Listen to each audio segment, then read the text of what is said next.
Hello students, welcome to humanities classes. आज हम class 12th history का chapter 1 bricks beads and bones cover करेंगे।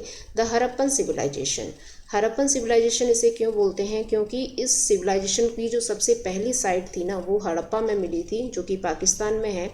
और इसके एक्सकवेशन में हमें कुछ डिस्टिंक्टिव आर्टिफैक्ट्स प्राप्त हुए थे, जैसे कि हड़प्पन सील है। तो सील का मतलब होता है मोहरें। और ये किस चीज़ की बनी होती थी? ये स्टेटाइट पत्थर से बनी होती थी, जो एक सॉफ्ट क्ले टाइप का होता था। और इस पे कुछ एनिमल मोटिव्स हमको देखने को मिलते हैं और कुछ साइंस भी हमें मिले हैं। बट ये रिमेन अनडेसिफर्ड है। अभी तक इसके बारे में ये पता नहीं लग पाया है कि वो मोहरों पे जो लिखावट होती थी ना, उसका मतलब क्या होता था। जैसे हम यहाँ देख लेते हैं, यहाँ पे एक एनिमल बना हुआ है, दिस वन। तो ये एनिमल तो चलो समझ में आ रहा है, बट इसके ऊपर जो साइंस बने हैं ना, ये लाइनिंग है, ये फिश जैसी एक शेप है, तो ये क्या कहना चाहते थे, मतलब इसका मतलब क्या है, वो चीज़ अभी तक अनडेसिफर्ड है। और आगे देखते हैं, the terms, places and times. तो the Indus valley civilisation is also called the Harappan culture.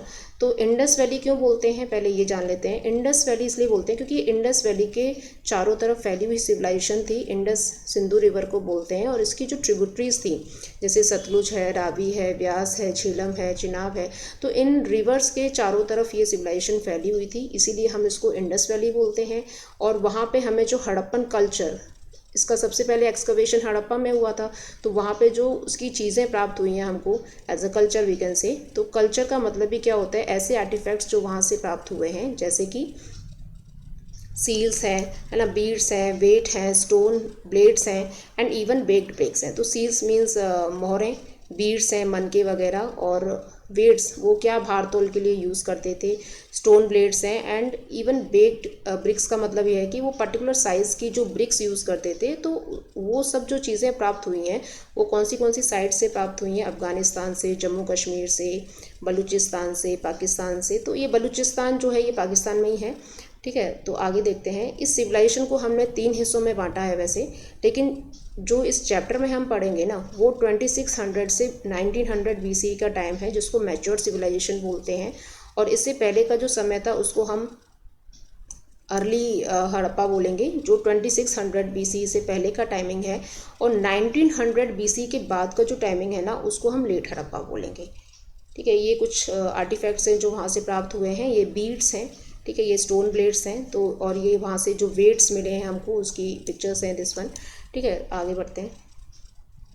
हाँ, ये जो मैप है, इसमें हम इसकी लोकेशन देख सकते हैं पूरी सिविलाइजेशन की। जैसे कि मैंने अभी आपको बताया था कि झेलम है, चिनाब है, रावी, ये these are the tributaries of Indus. And Manda जो है, ये सबसे नॉर्दर्न साइट है हड़प्पा की। और मोहनजोदारो सबसे फेमस एंड पॉपुलर, जिसको हम बोल सकते हैं, मोहनजोदारो ही है। सूतकांगेडोर जो है, ये आपकी वेस्टर्न साइट है। एंड कोट दीजी है, चन्नूदड़ो है। चन्नूदड़ो जो है, ये हम देखेंगे क्राफ्ट प्रोडक्शन में सबसे ज़्यादा यूज़फुल साइट है, दिस वन। बालाकोट है। ये जो साइट्स अभी हम देख रहे हैं, ये मोस्टली पाकिस्तान में है आज की डेट में। Dholavira it is in Gujarat, और इसको अब हेरिटेज साइट में भी इंक्लूड कर लिया गया है यूनेस्को के द्वारा। यहाँ देखते हैं हम, ये बनावली है जो कि हरियाणा में है, कालीबंगा जो कि राजस्थान में है, राखीगढ़ी, बनावली, ये दोनों ही हरियाणा में है। और हड़प्पा, जहाँ से हमारा एक्सकवेशन स्टार्ट हुआ, ये वो साइट है, ठीक है। यहाँ से ही हमको कुछ आर्टिफैक्ट्स देखने को मिले थे। हमारे जो आर्कियोलॉजिस्ट थे, दयाराम साहनी, तो उन्होंने देखा कि कुछ ना कुछ हमारी जो भारत की जो ज़मीन है उसके नीचे दफन है, तो उसके बारे में देखना पड़ेगा कि क्या चीज़ है। और धीरे धीरे ऐसे एविडेंसेस मिलते चले गए, और फिर बाद में हमें क्या मिलता है कि बहुत बड़ी सभ्यता जो है वो दबी हुई है भारत के अंदर। तो उसके बारे में पूरा हम स्टडी करेंगे। ये लोथल है यहाँ पे, दिस वन, है ना, ये डॉकयार्ड हुआ करता था उस समय का। हाँ, यहाँ से हमारा चैप्टर स्टार्ट होता है, बिगनिंग। अब यहाँ पे हम जो अभी डिस्कस कर रहे थे कि हमारी जो हड़प्पन सिविलाइजेशन है वो 3 हिस्सों में डिवाइडेड है, तो वही बता रहा है कि अर्ली हड़प्पा जो है, यहाँ पे कोई हमें ऐसी लार्ज बिल्डिंग देखने को नहीं मिली है। जनरली स्मॉल बिल्डिंग्स ही हैं, मतलब ये जो साइट्स हैं काफ़ी पुरानी हैं। एंड लेकिन मैच्योर हड़प्पा जो है, यहाँ पे हमें बहुत सारी चीज़ें देखने को मिली हैं, जो कुछ तो जो डिस्पोज हो गई और कुछ जो बच गई, जिसके बारे में हमारे आर्कियोलॉजिस्ट ने स्टडी किया था, ठीक है, वो लार्ज स्केल पे मिली है।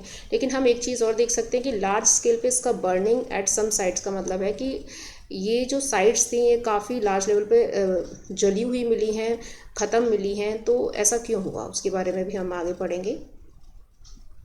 नेक्स्ट टॉपिक है हमारा सब्सिस्टेंस स्ट्रैटेजीज़। ये यहाँ पे आप देख सकते हो, ये अर्ली हड़प्पा है, ये मैच्योर हड़प्पा है। तो these are total sites which is located in Sindh and Cholistan. Okay, and subsistence strategies का मतलब होता है आपका जैसे वो अपना जीवन यापन करने के लिए क्या क्या स्ट्रैटेजीज़ फॉलो करते थे, तो उसके बारे में हम डिस्कस करेंगे। पहले देखते हैं द हड़प्पन एट का मतलब खाना। वो क्या खाते थे? सबसे पहली चीज़ है कि खाना वो क्या कंज्यूम करते थे? वो plant and animal product consume करते थे। एनिमल प्रोडक्ट में जैसे मीट हो गया आपका, एंड फिश भी वो कंज्यूम करते थे। और कुछ उनकी डाइटरी प्रैक्टिसेस हमें देखने को मिली है हमारे आर्कियोलॉजिस्ट को। तो उन्होंने क्या देखा है कि जो ग्रेन्स वो यूज़ करते थे ना, तो ग्रेन्स जैसे वीट है, बार्ले है, तो वो जले हुए मिले हैं। चार्ड का मतलब होता है जले हुए। कुछ जैसे साइट्स में से साइट जब उसका डिस्कवर कर रहे थे तो वहाँ पे कुछ जले हुए हमें ग्रेन्स एंड सीड्स प्राप्त हुए हैं।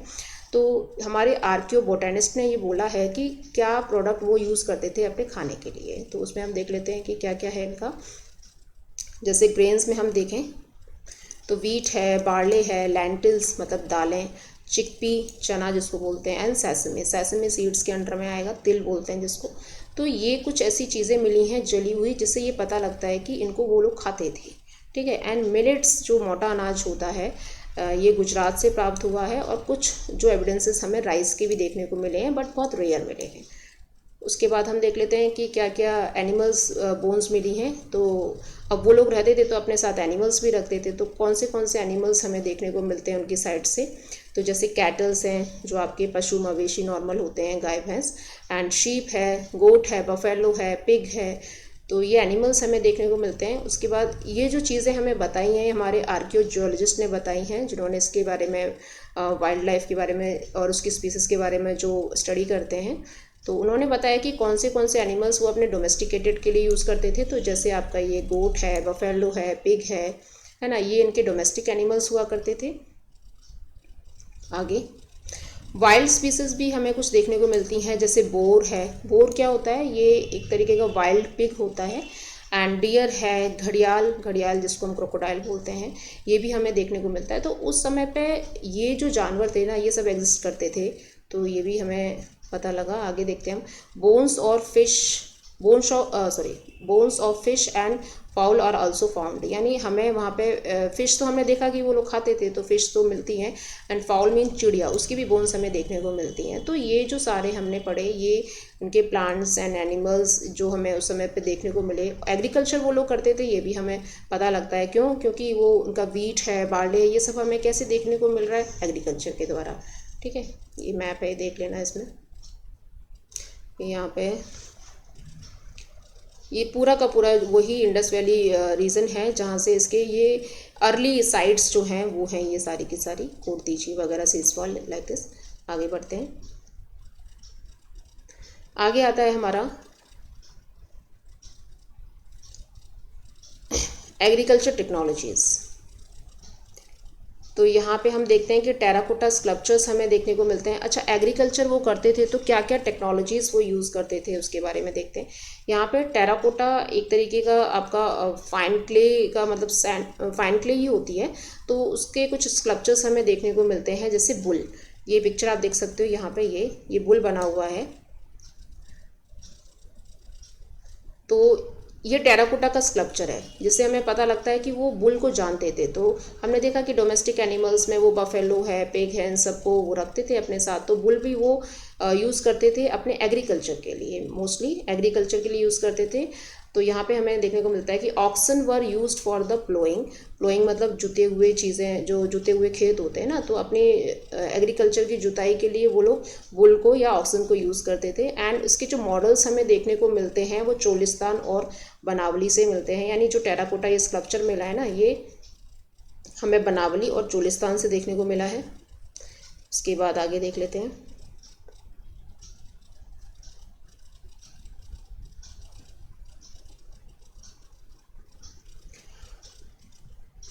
यहाँ पे हमें दो नालियाँ भी देखने को मिली हैं। दो नालियाँ का मतलब क्या होता है कि जैसे अपने एग्रीकल्चर को वो पानी देने के लिए फरोस को यूज़, फरोस क्या होता है, नाली को ही बोलते हैं जिसके थ्रू पानी आपके एग्रीकल्चर तक पहुंचता है, अपने खेतों तक पहुंचता है। तो वहाँ पे हमें ये एविडेंसेस मिले हैं कि वो लोग क्रॉप्स करते थे, एक साथ दो क्रॉप्स भी वो करते थे। यहाँ पे क्वेश्चन अराइज होता है जैसे कि did the Harappan use stone blade set in the wooden handle और did they use the metal tools. तो उस समय पे क्या है ना कि चारकोलिथिक एज जिसको बोलते हैं, एक तरीके का जो ये आपका कॉपर जो होता है, कॉपर के टूल्स वो लोग यूज़ करते थे। तो हम इसको मेटल टूल्स बोल सकते हैं कि वो लोग मेटल टूल्स यूज़ करते थे। तो यहाँ पे अपने जो इरिगेशन के लिए या किसी भी चीज़ के लिए मेटल्स को यूज़ करते थे। नेक्स्ट है आपका semi arid area. Semi arid area का मतलब होता है कि जो थोड़ा शुष्क ज़मीन होती है ना, आधी शुष्क टाइप, जैसे ज़्यादा मतलब आपकी क्या कहते हैं, मतलब इतना रेनी सीज़न भी नहीं है और इतना ड्राई भी नहीं है, तो उस एरिया को हम सेमी एरिड बोलते हैं। तो वहाँ पे क्या है, इरिगेशन बहुत इंपॉर्टेंट प्रैक्टिस मानी जाती थी एग्रीकल्चर के लिए कि वहाँ पे पानी एग्रीकल्चर तक किस तरीके से पहुँचेगा। तो ये एक बहुत बड़ी एक दुविधा थी कि किस तरीके से पानी दिया जाए अपने खेतों में। और इसके लिए वो क्या करते थे, कैनाल्स को यूज़ करते थे, जिसके एविडेंसेस हमें शोरतुगई में देखने को मिलते हैं जो अफ़गानिस्तान में है। एंड यहाँ पे और भी हम देख लेते हैं आगे चीज़ें, जैसे ये क्या है, ये कॉपर टूल्स हैं जो मैंने अभी आपको बताया, कॉपर से बने हुए टूल्स हैं जिनको वो अपने डेली यूज़ के लिए यूज़ करते थे, अपने एग्रीकल्चर के लिए, अपने हंटिंग के लिए, जो भी प्रैक्टिसेस वो होती थी उनकी। उसके बाद हम यहाँ देखते हैं कि वेल्स भी वो लोग यूज़ करते थे। वेल्स कुएँ होते हैं, तो कुओं से पानी भर भर के वो अपने खेतों में देते थे। एंड वाटर रिजर्वेयर, एक बहुत बड़ा वाटर रिजर्वेयर जो धोलावीरा में मिला है। तो ये धोलावीरा जो है ये बहुत बड़ी साइट है गुजरात की, जहाँ पे हमें पानी का एक मतलब ये बोल सकते हैं कि पूरा टैंक मिला है वहाँ पे पानी का, ठीक है। तो यहाँ पे हमें पता लगा कि वो अपनी जो इरिगेशन है वो किसके थ्रू करते थे, अपना क्या क्या वेल्स के थ्रू करते थे। वाटर रिजर्वायर बड़े बड़े जो कुंड बना के वो लोग रखते थे, तो उसके थ्रू वो पानी उसमें देते थे, है ना। नहरें उन्होंने बना रखी थी। तो ये सारे क्या थे, उनके सोर्सेज थे पानी के, कि जहाँ तक उनका एग्रीकल्चर जो है वो अच्छे से फर्टाइल हो पाए। एंड आगे आते हैं, हाउ आर्टिफैक्ट्स आर आइडेंटिफाइड। ये क्या है, आपका सोर्स बेस है। आर्टिफैक्ट्स जैसे कि हमने सील के बारे में पढ़ा, है ना, और हमने अभी बीड्स के बारे में पढ़ा, ब्रिक्स के बारे में पढ़ा। तो ये जो सारी चीज़ें थी, ये इसी आर्टिफैक्ट में एक चीज़ और निकलती है, आपकी सैडल क्रेन्स बोलते हैं इसको। ये आपकी चाकी बोलते हैं ना, जो गांव में यूज़ होती है चाकियाँ, जिसको ग्रेन्स को पिसाई करने के लिए यूज़ करते थे पहले। तो हमें वहाँ पे कुछ ऐसे सैडल क्रेन्स देखने को मिले हैं। और ये किस चीज़ के बने होते थे, इग्निशियस रॉक्स में। इग्निशियस रॉक्स जो होते हैं, उसका जो पत्थर होता है वो बहुत हार्ड होता है, तो उससे वो बने होते थे, ठीक है। एंड इसमें क्या है, हमें दो तरीके की क्रेन्स देखने को मिलती हैं। एक जो है आपकी चाकी टाइप यूज़ हो रही है, जैसे इस तरीके से ऐसे स्ट्रक्चर होता था, इसमें एक बड़ा सा हैंडल लगा रहता था ऐसे, और उससे क्या होता है, वो अपने ग्रेन्स को ग्राइंड करते थे। और दूसरा है पाउंडरिंग हर्ब्स। पाउंडरिंग का मतलब होता है, देखो ये सिलबट्टा जिसको बोलते हैं, ये नीचे जो है एक बड़ा सा स्लैब है, इसके ऊपर एक बड़ा सा पाउंडर है। ये पाउंडर का मतलब हैवी वेट की चीज़ है, जिससे आपकी हर्ब्स को पीसा जाता था, ठीक है, ताकि आपकी करीज वगैरह बन सके। तो उसको करी स्टोन भी बोलते थे। तो ये इस तरीके के अपने आर्टिफैक्ट्स जो हैं वहाँ पे देखने को मिले हैं। ये हम वहाँ पे देख सकते हैं, धौलावीरा का जो वाटर रिजर्वेयर है कितना बड़ा, देखो ये यहाँ से लेके पूरा एक से कुंड बना हुआ है, इसमें वो पानी को स्टोर करके रखते थे अपने कामों के लिए, जैसे एग्रीकल्चर के लिए, अपने एनिमल्स को पानी पिलाने के लिए। तो जो भी वो यूज़ करते थे चीज़ें, तो ये मतलब उन्होंने पानी का पूरा सोर्स जो है वो कंप्लीट कर रखा था, ठीक है। तो आज की वीडियो में इतना ही, और नेक्स्ट पार्ट में मिलेंगे हम।